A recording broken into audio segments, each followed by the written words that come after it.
अस्सलाम वालेकुम जी दोस्तों, ਤੁਹਾਨੂੰ ਪਤਾ ਕਿ ਅਸੀਂ ਤਕਰੀਬਨ ਪੰਜਾਬ ਦੇ ਹਰ ਰੰਗ ਦਿਖਾਉਣ ਦੀ ਕੋਸ਼ਿਸ਼ ਕਰੀ ਦੀ। ਇਸੇ ਤਰ੍ਹਾਂ ਹੀ ਅੱਜ 14 ਅਗਸਤ ਆ ਤੇ ਅੱਜ ਅਸੀਂ ਆਏ ਆ ਮੰਡੀ ਬਹਾਵਲਦੀਨ ਦੇ ਇਲਾਕੇ ਦੇ ਵਿੱਚ, ਜਿੱਥੇ ਜਿਹੜਾ ਦਰਿਆਏ ਜੇਹਲਮ ਆ ਉੱਥੇ ਰਸੂਲ ਬਰਾਜ ਇਸ ਟਾਈਮ ਅਸੀਂ ਪੁਲ ਦੇ ਉੱਤੇ ਖਲੋਤੇ ਆ।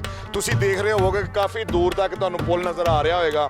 ਔਰ ਅਸੀਂ ਨਾ ਸਿਰਫ ਇੱਥੇ ਇਸ ਵਾਸਤੇ ਆਏ ਆ ਕਿ ਜਿੰਨਾ ਹੋ ਸਕੇ ਅਸੀਂ ਆਪਣੇ ਪਾਕਿਸਤਾਨੀ ਜਿਹੜੀ ਸਾਡੀ ਕੌਮ ਆ, ਜਿਹੜੀ ਸਾਡਾ ਯਾਨੀ ਕਿ ਕਲਚਰ ਇਹ ਭੁੱਲ ਗਈ ਕਿ ਪਾਕਿਸਤਾਨ ਜਿਹੜਾ ਬਣਿਆ ਸੀ ਕਿਸ ਤਰ੍ਹਾਂ ਬਣਿਆ ਸੀ। ਯਾਨੀ ਕਿ ਇਹ ਉਲਟ ਹੋ ਗਿਆ ਕੰਮ। ਬਜਾਏ ਇਹਨੂੰ ਸਪੋਰਟ ਕਰਨ ਦੇ ਅਸੀਂ ਦੂਸਰੇ ਪਾਸੇ ਤੁਰ ਪੈ ਕੇ ਵਾਜੇ ਲੈ ਲਓ ਜਾਂ ਕੋਈ ਐਸਾ ਮੋਟਰਸਾਈਕਲ ਦੀਆਂ ਬੌਸੀਆਂ ਵਗੈਰਾ ਕੱਢ ਲਵੋ, ਕੱਢ ਕੇ ਤੇ ਇਹਦੇ ਨਾਲ ਇਹ ਪ੍ਰਮੋਟ ਨਹੀਂ ਹੋ ਰਿਹਾ। ਮੇਰੀ ਅੱਜ ਦੀ ਜਿਹੜੀ ਨਸਲ ਆ ਜਾਂ ਆਉਣ ਵਾਲੀ ਜਿਹੜੀ ਨਸਲ ਆ ਉਹਦੇ ਵਾਸਤੇ ਇਹ ਪੈਗਾਮ ਆ ਕਿ ਤੁਸੀਂ ਪ੍ਰਮੋਟ ਨਹੀਂ ਕਰ ਰਹੇ, ਤੁਸੀਂ ਇਹਨੂੰ ਪਿੱਛੇ ਲੈ ਕੇ ਜਾ ਰਹੇ ਹੋ। ਜਿੰਨਾ ਖਰਚਾ ਤੁਸੀਂ ਵਾਜਿਆਂ ਤੇ ਜਾਂ ਇਹਨਾਂ ਚੀਜ਼ਾਂ ਤੇ ਕਰਦੇ ਹੋ, ਉਹਨਾਂ ਯਾਨੀ ਕਿ ਖਰਚਾ ਤੁਸੀਂ ਪਾਕਿਸਤਾਨ ਨੂੰ ਸਰਸਬਦ ਕਰਨ ਵਾਸਤੇ ਅਗਰ ਪੌਦਿਆਂ ਤੇ ਕਰ ਲਓ, ਬਜਾਏ ਪਾਂ ਦੇ ਛਾਂ ਕਰੋ। ਔਰ ਇਹਦੇ ਨਾਲ ਮੁਲਕ ਵੀ ਖੁਸ਼ਹਾਲ ਹੋਏਗਾ। ਇਹਦੇ ਨਾਲ ਇਹ ਆ ਕਿ ਤੁਹਾਡੀ ਆਉਣ ਵਾਲੀ ਜਿਹੜੀ ਨਸਲ ਆ ਉਹਦੀ ਆਕਸੀਜਨ ਜਿਹੜੀ ਉਹ ਸਹੀ ਰਹੇਗੀ, ਸਿਹਤਾਂ ਠੀਕ ਰਹਿਣਗੀਆਂ। ਹੁਣ ਸਾਡੀਆਂ ਸਿਹਤਾਂ ਡਾਊਨ ਹੋਣ ਦਾ ਮਕਸਦ ਵੀ ਇਹ ਆ ਕਿ ਸਾਡੀ ਹਰਿਆਲੀ ਖਤਮ ਹੁੰਦੀ ਜਾ ਰਹੀ ਆ। ਸਾਡੀ ਆਉਣ ਵਾਲੀ ਨਸਲ ਅਫਸੋਸ ਆ ਕਿ ਹਰ ਬੰਦਾ ਦੂਸਰੇ ਨੂੰ ਬਲੇਮ ਦਿੰਦਾ ਵਾ ਕਿ ਯਾਰ ਪਾਕਿਸਤਾਨ ਪਿੱਛੇ ਜਾ ਰਿਹਾ। ਯਾਰ ਅਸੀਂ ਆਪਣੇ ਹਿੱਸੇ ਦਾ ਇੱਕ ਬੂਟਾ ਹੀ ਲਾ ਦਈਏ, 21-22 ਕਰੋੜ ਆਵਾਮ ਆ ਔਰ ਚੋਂ ਅੱਧੇ ਲੋਕ ਹੀ ਲਾ ਦੇਣ ਤੇ 10-15 ਕਰੋੜ ਬੂਟਾ ਅਗਰ ਹਰ ਬਹਾਰ ਤੇ ਲੱਗੇ ਤੇ ਤੁਸੀਂ ਦੱਸੋ ਆਉਣ ਵਾਲੇ 5-7 ਸਾਲ ਜਿਹੜੇ ਆ ਉਹ ਕਿਆ 5-7 ਸਾਲਾਂ ਬਾਅਦ ਮੰਜ਼ਰ ਹੋਏਗਾ। ਤੁਹਾਡਾ ਮੁਲਕ ਦੇਖਣ ਦੇ ਔਰ ਰਹਿਣ ਦੇ ਔਰ ਸਿਹਤ ਦੇ ਕਾਬਲ ਹੋ ਜਾਏਗਾ। ਤੇ ਮੇਰਾ ਅੱਜ ਦੇ ਲੋਕਾਂ ਵਾਸਤੇ, ਦੋਸਤਾਂ ਵਾਸਤੇ ਪੈਗਾਮ ਆ। ਕਾਫੀ ਲੋਕ ਮੇਰੇ ਕੋਲ ਇਸ ਟਾਈਮ ਖਲੋਤੇ, ਮੇਰਾ ਕੈਮਰਾਮੈਨ ਫੋਕਸ ਕਰਕੇ ਦਿਖਾਏਗਾ ਔਰ ਅਸੀਂ ਇਨਸ਼ਾਅੱਲਾ ਤਾਲਾ ਇੱਥੇ ਗੱਲਬਾਤ ਵੀ ਕਰਾਂਗੇ ਕਿ ਲੋਕਾਂ ਦੇ ਕੀ ਵਿਊਜ਼ ਆ, ਕੀ ਲੋਕਾਂ ਦੇ ਜਜ਼ਬਾਤ ਹੈਗੇ ਆ। ਅਸੀਂ ਤੇ ਆਪਣੀ ਕੋਸ਼ਿਸ਼ ਕਰ ਲਈ, ਹੁਣ ਅੱਗੋਂ ਇਹਨਾਂ ਦਾ ਕੰਮ ਆ। ਇਹ ਦੇਖੋ ਜਿਸ ਤਰ੍ਹਾਂ ਹੁਣ ਇਹ ਦੇਖੋ ਨਾ, ਇੰਜੋਏ ਕਰ ਰਹੇ। ਇਹ ਠੀਕ ਆ, ਜ਼ਿੰਦਗੀ 'ਚ ਇੰਜੋਏ ਹੋਣ। ਜੇ ਮੇਰਾ ਕੈਮਰਾਮੈਨ ਤੁਹਾਨੂੰ ਦਿਖਾਏਗਾ ਕਿ ਕਸ਼ਤੀਆਂ ਦੇ ਵਿੱਚ ਲੋਕ ਝੂਲੇ ਲੈ ਰਹੇ ਆ, ਸੈਰੋ ਤਫਰੀਹ ਕਰ ਰਹੇ ਆ। ਅਸੀਂ ਇਸ ਚੀਜ਼ ਦੇ ਖਿਲਾਫ ਨਹੀਂ ਹੈਗੇ, ਲੇਕਿਨ ਇਹ ਚੀਜ਼ ਆ ਕਿ ਅਸੀਂ ਜਿਹੜੀ ਚੀਜ਼ ਤੁਹਾਨੂੰ ਕਹਿਣਾ ਚਾਹ ਰਹੇ, ਇੰਜੋਏ ਕਰੋ, ਜ਼ਿੰਦਗੀ ਨੂੰ ਇੰਜੋਏ ਕਰੋ, ਨੋ ਡਾਊਟ, ਕੋਈ ਇਹਦੇ ਵਿੱਚ ਮਸਲਾ ਨਹੀਂ ਹੈ। ਲੇਕਿਨ ਮੁਲਕ ਵਾਸਤੇ ਸੋਚੋ ਯਾਰ, ਨਜਾਇਜ਼ ਗਲਤ ਨਾ ਕਰੋ। ਦੇਖੋ ਵਾਜੇ ਨਾਲ ਵੀ ਲੋਕ ਡਿਸਟਰਬ ਹੁੰਦੇ ਆ, ਇਹਦੇ ਨਾਲ ਬੜੇ ਬੜੇ ਹਾਦਸਾਤ ਹੁੰਦੇ ਮੈਂ ਦੇਖੇ ਆ। ਮਾਂ ਬਾਪ ਬੱਚੇ ਨੂੰ ਪਾਲਦਾ ਕਿਸ ਤਰ੍ਹਾਂ ਵਾ, ਇਹ ਮਾਂ ਬਾਪ ਹੀ ਜਾਣਦਾ। ਖੁਦਾ ਰਾ ਯਾਰ ਥੋੜਾ ਜਿਹਾ ਮੁਲਕ ਵਾਸਤੇ ਸੋਚੋ। ਬਾਕੀ ਇੱਥੇ ਕੋਈ ਦੋਸਤ ਹੈ, ਇਹਨਾਂ ਕੋਲ ਵਿਊਜ਼ ਲੈਣੇ ਆ, ਇਹਨਾਂ ਨਾਲ ਗੱਲਬਾਤ ਕਰਨਾ ਚਾਹੁੰਦੇ ਆ। अस्सलाम वालेकुम। वालेकुम सलाम। ਕੀ ਨਾਮ ਜਨਾਬ? इकबाल। तो कईर साहब कितों दे हो? मैं मंडी बहावलदीन से बिलोंग करता हूँ। अच्छा, मंडी बहावलदीन तो ਅਸੀਂ ਫੈਸਲਾਬਾਦ ਤੋਂ ਆਏ ਜਨਾਬ ਸਪੈਸ਼ਲ ਵੀਡੀਓ ਬਣਾਉਣ ਵਾਸਤੇ। ਰਸਤੇ 'ਚ ਵੀ ਅਸੀਂ ਯਾਨੀ ਕਿ ਆਏ ਵੀ ਸਪੈਸ਼ਲ, ਯਾਨੀ ਕਿ ਸਾਡਾ ਇੱਕ ਚੈਨਲ ਆ ਤੇ ਅਸੀਂ ਪੰਜਾਬ ਦੀ ਸਖਾਫਤ ਜ਼ਿੰਦਾ ਰੱਖਣਾ ਚਾਹੁੰਦੇ ਆ।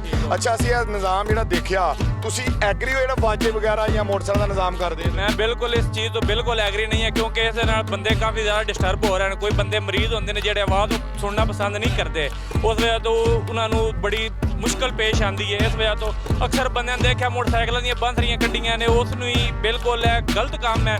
ਸਾਡੀ ਆਜ਼ਾਦੀ ਜਿਹੜੀ ਸਾਨੂੰ ਲੱਭੀ ਹੈ, ਸਾਨੂੰ ਉਹਨਾਂ ਆਰਾਮ ਸਕੂਨ ਨਾਲ, ਪਿਆਰ ਨਾਲ, ਮੁਹੱਬਤ ਨਾਲ ਗੁਜ਼ਾਰਨਾ ਚਾਹੀਦਾ, ਨਾ ਕਿ ਪਾਂ ਕਰਕੇ ਗੁਜ਼ਾਰਨਾ ਚਾਹੀਦਾ ਸਾਨੂੰ। ਵੈਰੀ ਗੁੱਡ, ਬਹੁਤ ਅੱਛੀ ਗੱਲ ਭਾਈ ਉਹਨਾਂ ਨੇ ਕਿਸ਼ਤੀ ਕੀਤੀ ਆ। ਤੁਹਾਨੂੰ ਪਤਾ ਕਿ ਅਗਰ ਇਹ ਮੈਸੇਜ ਮੈਂ ਇਹਨਾਂ ਤੱਕ ਪਹੁੰਚਾਇਆ, ਇਹਨਾਂ ਦੀ ਜ਼ਿੰਮੇਵਾਰੀ ਹੈ ਕਿ ਇੱਕ ਬੰਦੇ ਤੱਕ ਸਿਰਫ ਪਹੁੰਚਾਉਣ।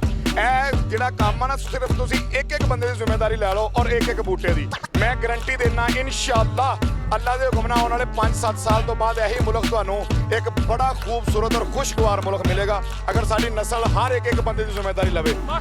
ਜ਼ਿੰਦਾਬਾਦ ਪਾਕਿਸਤਾਨ, ਜ਼ਿੰਦਾਬਾਦ। ਅੱਗੇ ਆਪਣੇ ਨਜ਼ਾਕਤ ਰਾਂਝਾ ਸਾਹਿਬ, ਉਹ ਵੀ ਇੱਥੇ ਦੇ ਰਹਿਸ਼ੀ ਆ, ਉਹ ਵੀ ਸਾਨੂੰ ਮਿਲੇ ਆ, ਉਹਨਾਂ ਨਾਲ ਵੀ ਗੱਲਬਾਤ ਕਰਨਾ ਚਾਹੁੰਦੇ। अस्सलाम वालेकुम जी। ਅੱਛਾ ਜੀ ਨਜ਼ਾਕਤ ਸਾਹਿਬ, ਅਸੀਂ ਤੁਹਾਡੇ ਸ਼ਹਿਰ ਆਏ ਆ, ਅਸੀਂ ਬੜਾ ਇੰਜੋਏ ਕੀਤਾ ਇਸ ਚੀਜ਼ ਨੂੰ ਕਿ ਦੇਖੋ ਕਿੱਡੀ ਹਰਿਆਲੀ ਆ, ਬੜਾ ਦਿਲ ਖੁਸ਼ ਹੋਇਆ। ਲੇਕਿਨ ਇੱਕ ਦਿਲ ਦੁਖਿਆ ਕਿ ਰਸਤੇ 'ਚ ਵੀ ਅਸੀਂ ਦੇਖਦੇ ਆਏ ਆ ਕਿ ਲੋਕ ਵਾਜੇ ਇਹ ਹੋ, ਯਾਨੀ ਕਿ ਉਹ ਚੀਜ਼ ਕਰਨ ਦੇ ਜਿਹੜੇ ਸਾਨੂੰ ਯਾਨੀ ਕਿ ਨਾ ਪਸੰਦ ਗੁਜ਼ਰੀ। ਯਾਨੀ ਕਿ ਅਸੀਂ ਇੱਕ ਮੈਸੇਜ ਦੇ ਰਹੇ ਜਿੰਨੇ ਜੋਗੇ ਅਸੀਂ ਆ। ਤੁਹਾਡੇ ਤੇ ਵੀ ਲਾਜ਼ਮ ਆ ਕਿ ਤੁਸੀਂ ਇੱਕ ਬੰਦੇ ਨੂੰ ਕਮ ਤੋਂ ਕਮ ਮੈਸੇਜ ਦੇਣਾ ਕਿ ਇੱਕ ਬੂਟਾ ਲਗਾਵੇ ਔਰ ਇੱਕ ਬੰਦੇ ਨੂੰ ਅੱਗੇ ਦੱਸੇ ਕਿ ਯਾਰ ਮੁਲਕ ਵਾਸਤੇ ਕੁਝ ਕਰੋ। ਤੇ ਤੁਸੀਂ ਇਹ ਜਿਹੜਾ ਬਾਂਸੀਆਂ ਵਗੈਰਾ ਵੱਜਦੀਆਂ, ਇਹਨਾਂ ਦੇ ਬਾਰੇ ਤੁਹਾਡੀ ਕੀ ਰਾਏ ਹੈ? औज़ुबिल्लाहिमिनश्शैतानिर्रजीम बिस्मिल्लाहिर्रहमानिर्रहीम। अस्सलाम वालेकुम। जिस तरह मेरे सारे वीरां दा एक ख्याल है कि पाकिस्तान का मकसद कोई और सी, लेकिन अस समझ कुछ होर लिया है। ਜਿਸ ਤਰ੍ਹਾਂ ਕੈਮਰਾਮੈਨ ਆ ਤੁਹਾਨੂੰ ਦਿਖਾ ਰਹੇ ਨੇ ਕਿ ਇਸ ਤਰ੍ਹਾਂ ਲੋਕਾਂ ਦਾ ਕਰਾਊਡ ਲੱਗਿਆ ਹੈ, ਲੇਕਿਨ ਬੇਮਕਸਦ ਹੈ, ਬਾਮਕਸਦ ਨਹੀਂ ਹੈ। ਇਹੀ ਲੋਕ ਅਗਰ ਇੱਕ ਇੱਕ ਪੌਦਾ ਲੈ ਕੇ ਕਿਸੇ ਨਾ ਕਿਸੇ ਜਗ੍ਹਾ ਦੇ ਉੱਤੇ ਐਡਜਸਟ ਕਰਕੇ ਉਹਨੂੰ ਪਹਿਰਵਾਨ ਚੜਾਉਣ ਤੇ ਮੇਰੇ ਖਿਆਲ 'ਚੋਂ ਆਉਣ ਵਾਲੇ ਵਕਤ 'ਚ ਸਾਡੇ ਪਾਕਿਸਤਾਨ 'ਚੋਂ ਆਕਸੀਜਨ ਦੀ ਕਮੀ ਨਹੀਂ ਰਹੇਗੀ, ਮਾਹੌਲ ਸਾਫ਼ ਹੋ ਜਾਏਗਾ। ਜਿਸ ਤਰ੍ਹਾਂ ਅੱਜ ਸਾਡਾ ਮਾਹੌਲ ਖਰਾਬ ਹੋ ਰਿਹਾ ਹੈ, ਮਾਹੌਲ ਖਰਾਬ ਹੋਣ ਦੀ ਵਜ੍ਹਾ ਤੋਂ ਇਨਸਾਨੀ ਬਾਡੀ ਜਿਹੜੀ ਉਹ ਬਹੁਤ ਮੁਤਾਸਰ ਹੋ ਰਹੀ ਹੈ। ਤੇ ਵਕਾਰ ਭਾਈ ਮੈਂ ਇਹੀ ਗੱਲ ਕਰਾਂਗਾ ਲੋਕਾਂ ਨੂੰ ਕਿ ਤੁਸੀਂ ਪਾਕਿਸਤਾਨ ਦੇ ਮਕਸਦ ਨੂੰ ਸਮਝੋ। ਪਾਕਿਸਤਾਨ ਦਾ ਮਕਸਦ ਹੈ ਹਰਿਆਲੀ ਕਰਨਾ, ਪਾਕਿਸਤਾਨ ਦਾ ਮਕਸਦ ਲੋਕਾਂ ਦਾ ਦਿਲ ਨਾ ਤੋੜਨਾ, ਪਾਕਿਸਤਾਨ ਦਾ ਮਕਸਦ ਹੈ ਕਿ ਲੋਕਾਂ ਨੂੰ ਨੁਕਸਾਨ ਨਾ ਕਰਨਾ। ਲਿਹਾਜ਼ਾ ਅੱਲਾਹ ਤਾਲਾ ਨੇ ਸਾਨੂੰ ਕਿਤਨੀ ਰੰਗੀਨ ਪਲੇਸ ਦਿੱਤੀਆਂ ਨੇ, ਕਿਤਨੀਆਂ ਅੱਛੀਆਂ ਪਲੇਸ ਦਿੱਤੀਆਂ। ਜਿਸ ਜਗ੍ਹਾ ਦੇ ਉੱਤੇ ਅਸੀਂ ਖੜੇ ਹਾਂ ਇੱਥੇ ਅਲਹਮਦੁਲਿਲਾ ਹਰ ਮਣੇ ਤੁਸੀਂ ਅਗਰ ਦੇਖੋ ਤੁਹਾਨੂੰ ਪਾਣੀ ਪਾਣੀ ਨਜ਼ਰ ਆ ਰਿਹਾ ਹੈ, ਰੰਗੀਨ ਪਾਕਿਸਤਾਨ ਨਜ਼ਰ ਆ ਰਿਹਾ ਹੈ ਤੇ ਮੈਂ ਚਾਹੁੰਦਾ ਪਾਕਿਸਤਾਨ ਇਸ ਤਰ੍ਹਾਂ ਨਾਲ ਰੰਗੀਨ ਹੋਵੇ। ਥੈਂਕ ਯੂ, ਬਹੁਤ ਸ਼ੁਕਰੀਆ, ਬੜੀ ਮਿਹਰਬਾਨੀ। ਲੋ ਜੀ ਦੇਖੋ ਸਾਡੇ ਕੋਲ ਇਸ ਟਾਈਮ ਮੇਰਾ ਕੈਮਰਾਮੈਨ ਤੁਹਾਨੂੰ ਦਿਖਾਏਗਾ, ਅਸੀਂ ਯਾਨੀ ਕਿ ਹਲੇ ਲੋਕਾਂ ਨੂੰ ਅੱਗੇ ਵੀ ਤੋਰਿਆ ਵਾ। ਇਹ ਜਿੰਨੇ ਲੋਕ ਆ ਇਹਨਾਂ ਦੇ ਤੇ ਮੈਸੇਜ ਪਹੁੰਚਿਆ ਔਰ ਸਾਰਿਆਂ ਦੀ ਪੋਜ਼ਿਟਿਵ ਸੋਚ ਆ, ਸਾਰਿਆਂ ਨੇ ਇਸ ਗੱਲ ਨੂੰ ਸਾਡੀ ਨੂੰ ਐਗਰੀ ਕੀਤਾ। ਮੈਂ ਇਹਨਾਂ ਦਾ ਵੀ ਸ਼ੁਕਰਗੁਜ਼ਾਰ ਆ ਤੇ ਬਾਕੀ ਇਹਨਾਂ ਨੂੰ ਅੱਗੇ ਵੀ ਮੇਰੀ ਇਹੀ ਰਿਕੁਐਸਟ ਆ ਤੇ ਯਕੀਨ ਕਰੋ ਅਸੀਂ ਜਿੱਦਣ ਅਗਰ ਅਸੀਂ ਇਹ ਸੋਚਣ ਲੱਗ ਪਏ ਨਾ ਮੇਰੇ ਕਰਨ ਨਾਲ ਕੀ ਹੋਣਾ ਵਾ, ਤੇ ਜੇ ਬਾਬਾ ਕਹਿ ਦਿਆ ਤਾਂ ਮੈਂ ਸੋਚ ਲੈਂਦਾ ਤੇ ਫੇਰ यार कल्ला ही चलना, अकेले ही चले थे जानबे मंजिल के लोग मिलते गए कारवां बनता गया। आप ते निकल तुसी निकलोगे ते कल्ला निकलने का मकसद कल्ला नहीं, एक दिन तेरे मगर हजूम हो जाएगा। तो दोस्तों सारे अपना अपनी जिम्मेदारी जी उन्होंने यानी कि तुसी सारे अंजाम दिओ ते बाकी सारे दोस्तों का बहुत शुक्रिया। बाकी एक नारे दे नाल इख्तिताम करांगा कि पाकिस्तान जिंदाबाद।